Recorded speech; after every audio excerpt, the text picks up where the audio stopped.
You've probably seen the video now of the assault and arrest of two reporters by the cops in Ferguson, Missouri.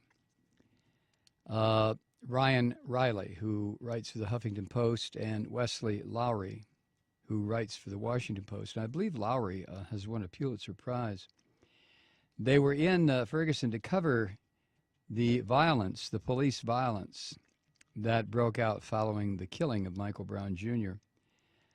And as you know the story now, these two reporters were working at a McDonald's where there was free Wi-Fi, I guess, when police invaded the restaurant, physically assaulted them, and arrested them without giving a reason for their detention.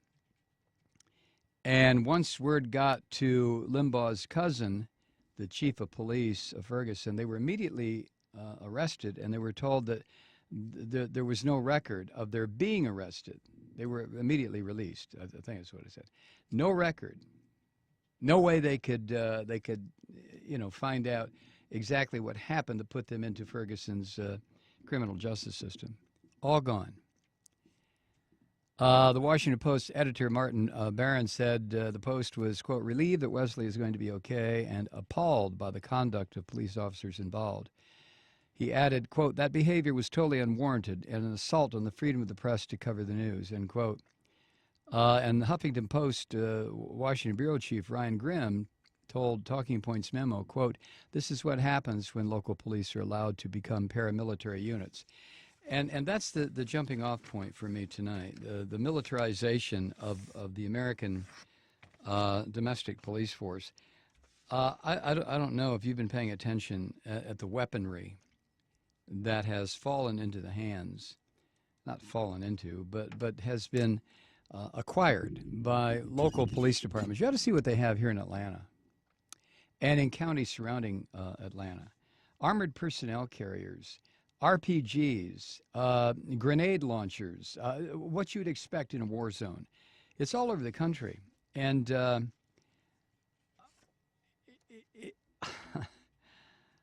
Carl Gibson, writing at Reader's Reported News, adds to the militarization of the police by stating that the FAA declared the city of Ferguson a no-fly zone, which had the net effect, I don't know if that's been lifted, but that had the net effect of prohibiting news helicopters from documenting protests and more police violence and abuse. And in their first official statement since the shooting of Michael Brown, the Ferguson police, I guess Limbaugh's cousin, said citizens should only protest during daylight hours. Now, I realize that we no longer have a First Amendment in this country, except where it is involved in forcing the Christian religion down everybody's throat. But peaceful assembly, the right to redress, the right to petition Congress for redress of grievances, yada, yada, yada, that's gone. And you know it's gone, and I know it's gone. Let's not jive-ass each other. That's gone, okay? But let's pretend that the First Amendment is still on the books, which it is. Do you honestly think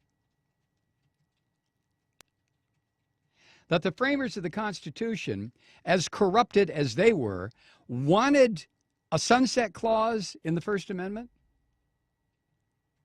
You can petition and gather and so on and so forth, but only until the sun goes down. Really?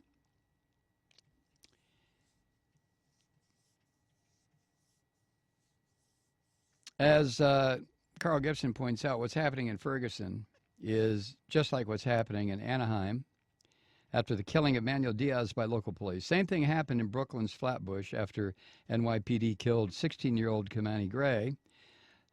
Same police response was seen in Oakland, Portland, many other cities around the country during the heavily militarized crackdown on Occupy Wall Street movement. Remember that? Remember these cannons? What are they? Sound percussion cannons that will make you deaf. Sophisticated weaponry that you would think would be found in a war zone.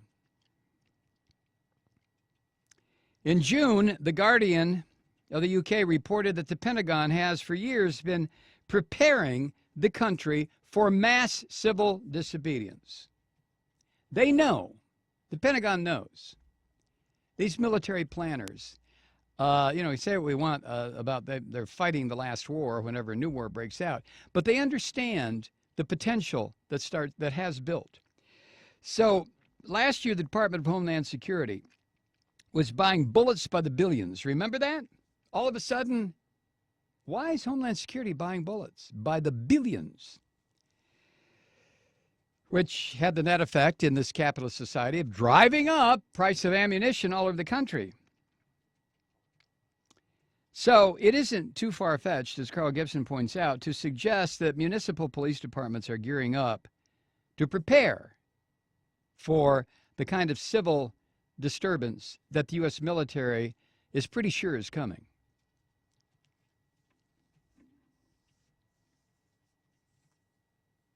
If we allow a militarized police force to rise up in our community, and I feel like somebody who's saying, hey, the barn door's open. Oh, yeah, the horse is gone. We better shut the door. If we allow, we don't have anything to say about this, and it's already happened. You and I have anything to say about a militarized police force? Weren't the police constituted to protect the citizens of the country, not the state? That's kind of been flipped. The so-called war on terror, another legacy from that filthy, stinking zombie, Dick Cheney. The war on terror included all of the United States as part of the battlefield. AmericaCom or USACom. We talked about AfricaCom last night. There is an AmericaCom. There is a whole country called the United States that has been designated by the military as a potential theater of operation. Get nervous yet? We'll be right back. 21 past the hour. Phone lines are open. I'd like to get your comments on what has been occurring for the past 4 or 5 days in Ferguson, Missouri. And again, keep in mind that is just a symptom of a much larger disease. I think we all know this. It's just the latest example in the idea that municipal police forces now, who truly appear to be an invading army, they look at citizens who are genuinely and honestly protesting. In this particular case, the murder in the street of an unarmed teenager, they're protesting something that deserves to be protested. And the response from the military or from the police is a military one. The response from the police is clear the area or we will goddamn kill you. They're using rubber bullets, and don't fool yourself about rubber bullets. You know, they're metallic with a coating of rubber around them. They're also using weapons that shoot wood chunks. They're using the kind of gas that you might want to use to totally subdue somebody. In other words, damn it, these police forces are starting with a maximum amount of response, a maximum amount of weaponry. And as I watched those pictures last night, I could not help but think about oppressed people anywhere on earth being assaulted by a militarized force that doesn't care, that just doesn't care. They're not using total lethal force yet, these police departments, but they will at the drop of a hat. I'm sure you saw the picture of a young black man with his hands up and 4 or 5 fully militarized, again, they look like an invading army, guys with semi or fully automatic weapons with their guns on this guy. The guy's standing there with his hands up, for Christ's sake. I mean, it's getting to a point where we, the citizens, better put a stop to this as quickly as we can.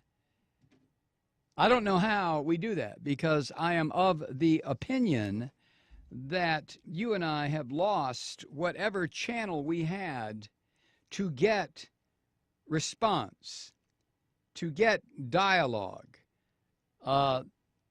Government on whatever level, unless maybe it's down on the county commission level, and even then it's questionable. Government doesn't listen to you, doesn't listen to me. No, they don't. By government, I mean our so-called elected representatives. Are you kidding? Come on. We don't have to run down that story again. As far as this oppressive militarized police force, going after, it's always a minority of some kind. If it's not a racial minority, then it's an economic minority, or it's a political minority.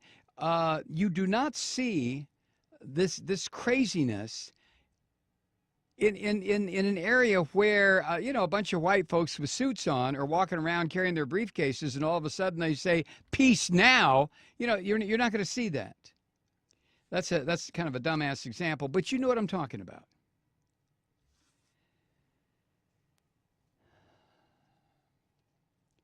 There's some facts that I think everybody should know about America's militarized police forces. And it was posted at billmoyers.com. It's not written by him. It's written by Alex Kane. But, I mean, we've had cases here in Atlanta, in the Atlanta area, where on a drug raid, somebody's accused of selling marijuana out of their house or OxyContin. And the police suit up to where they look like, they look like what I've been talking about, a foreign invading army. They literally attack a house, burst through. Now, there have been stories here of old people getting shot dead because of the wrong house. And there are also stories when they come in with these grenades, these so-called flashbang grenades, which makes it sound like some goddamn toy. It is not. It's a lethal weapon. And they come in with this. In the latest instance here, one of the latest instances, they toss it into a house. Oops, it goes into a baby's playpen. The baby's dead. I mean, that kind of response, maximum force. It sounds like Schwarzkopf, the guy who led George W. Bush Sr.'s war into Iraq, that he would never start a war or start the action of a war without overwhelming military force. And somehow, not somehow, but by design, that has now worked its way into municipal police departments. Even some jerkwater suburb like Ferguson, Missouri,